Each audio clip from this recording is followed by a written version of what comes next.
చురుకైన ఆ నేత్రాలు కరుణరసం కురిపిస్తుంది. మేమంతా నిన్ను విడిచి వెళ్ళలేని ప్రేమను అనుభవిస్తున్నాం. మెహర్ బాబా అందాన్ని వీక్షిస్తూ మెహ్రా అహర్నిశలు బాబా ప్రేమలో జీవించేది. బాబా సమక్షంలో ఉంటే నా హృదయంలో అమృత భాండం ఉన్నంత మహానందాన్ని పొందేదానిని అని మెహ్రా చెప్పేవారు. అలాగే బాబాతో గడిపిన మధుర క్షణాలను గుర్తు చేసుకుంటూ మెహ్రా ఇలా అంటూ ఉండేది. సూర్యోదయ సమయంలో బాబా ఎంత అందంగా కనిపించేవారో, తెల్లని సాత్రాలో బాబా మెరిసిపోయేవారు. అప్పుడప్పుడు చక్కగా పాటలు పాడేవారు. బాబా చక్కటి ఆధ్యాత్మిక కథలు చెబుతూ ఉండేవారు. బాబా కథ చెప్తుంటే సినిమా మాదిరిగా ఆ దృశ్యాలు కళ్ళ ముందు కదులుతూ ఉండేవి అన్నారు మెహ్రా. భగవంతుని చేరే ప్రేమికుడు ప్రేమ మార్గమును పూర్తి విశ్వాసంతో ఆచరించినచో వారిలో నుండి ఉద్భవించిన భగవత్ ప్రేమయే వారి మార్గమును సుగమము చేసి జ్యోతిర్మయము చేయును. నిజానికి బాబా దివ్య ప్రేమ మూర్తీభవించిన గొప్ప అవతారం. చురుకైన ఆ నేత్రాలు కరుణరసం కురిపిస్తుంది. మేమంతా నిన్ను విడిచి వెళ్ళలేని ప్రేమను అనుభవిస్తున్నాం. మెహర్ బాబా అందాన్ని వీక్షిస్తూ మెహ్రా అహర్నిశలు బాబా ప్రేమలో జీవించేది. బాబా సమక్షంలో ఉంటే నా హృదయంలో అమృత భాండం ఉన్నంత మహానందాన్ని పొందేదానిని అని మెహ్రా చెప్పేవారు. అలాగే బాబాతో గడిపిన మధుర క్షణాలను గుర్తు చేసుకుంటూ మెహ్రా ఇలా అంటూ ఉండేది. సూర్యోదయ సమయంలో బాబా ఎంత అందంగా కనిపించేవారో, తెల్లని సాత్రాలో బాబా మెరిసిపోయేవారు. అప్పుడప్పుడు చక్కగా పాటలు పాడేవారు. బాబా చక్కటి ఆధ్యాత్మిక కథలు చెబుతూ ఉండేవారు. బాబా కథ చెప్తుంటే సినిమా మాదిరిగా ఆ దృశ్యాలు కళ్ళ ముందు కదులుతూ ఉండేవి అన్నారు మెహ్రా. భగవంతుని చేరే ప్రేమికుడు ప్రేమ మార్గమును పూర్తి విశ్వాసంతో ఆచరించినచో వారిలో నుండి ఉద్భవించిన భగవత్ ప్రేమయే వారి మార్గమును సుగమము చేసి జ్యోతిర్మయము చేయును.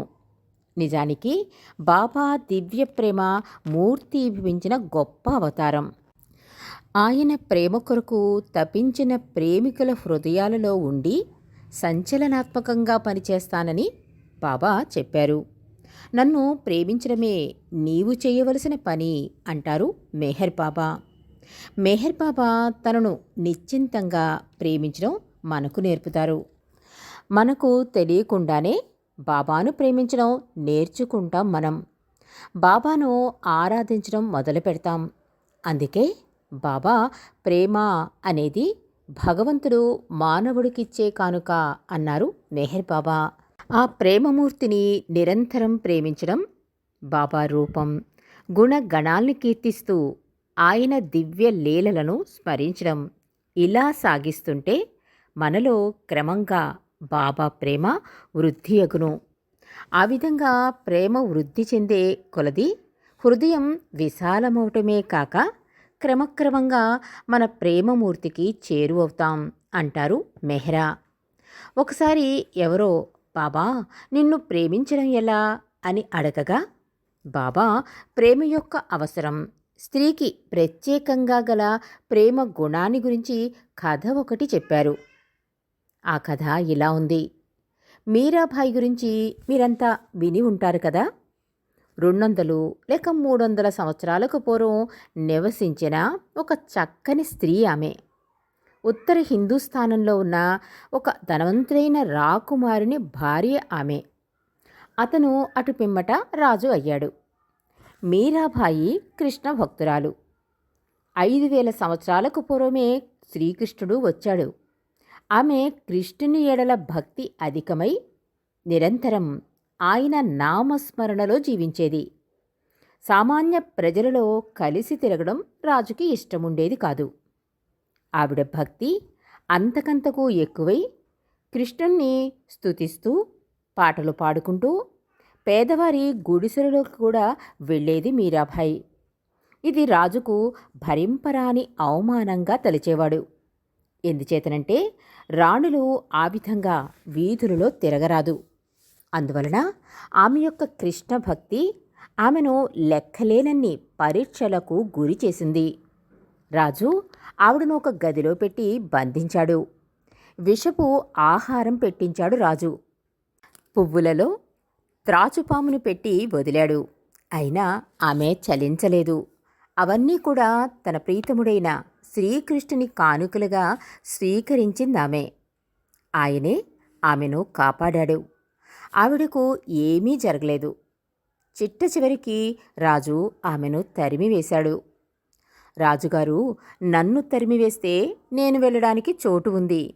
కానీ నా విశ్వప్రభు కోపగించితే నాకెక్కడా చోటు లేదు అన్నదామే. ప్రజలు ఆమెకు ఎదురు తిరిగారు, చీదరించుకున్నారు. అయినా ఆమె శ్రీకృష్ణుని ధ్యాసలోనే గడిపేది. అలా కొన్ని సంవత్సరాలు గడిచినాయి.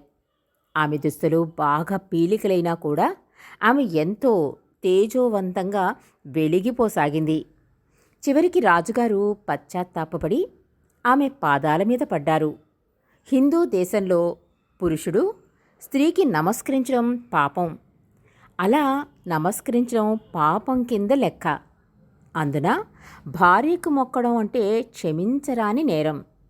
కానీ ఆమె భక్తికి ఆయన మొక్కాడు. మీరాబాయి చనిపోయినప్పుడు అందరూ ఆమెను గౌరవంగా సాగనంపారు. ఇప్పుడు ఇండియాలో అందరూ ఆమె భజనలు, కీర్తనలు గానం చేస్తూ ఉంటారు. నేను కృష్ణుడను, మీరంతా కూడా మీరా ప్రేమించినట్లు నన్ను ప్రేమించండి అన్నారు మెహర్ బాబా. ప్రేమ మార్గం అత్యంత శక్తివంతమైనది అంటారు మెహర్ బాబా. భగవంతుని ప్రేమించడమే అత్యున్నతమైన ప్రేమ అని, భగవంతుని ప్రేమించగలిగే సర్వకాలీనమైన ప్రక్రియ అవతారిని ప్రేమించడమని కూడా మెహర్ బాబా అంటారు. మెహరా తలుపులలో ఎప్పుడూ బాబా ఎలా ఉన్నారు, బాబా కొరకు ఏం చెయ్యాలి, బాబాను ఎలా సంతోషపెట్టాలి అనుకుంటూ ఉండేది మెహరామాయి. మరిన్ని విశేషాలను రేపు తెలుసుకుందాం. అవతార్ మెహర్ బాబా.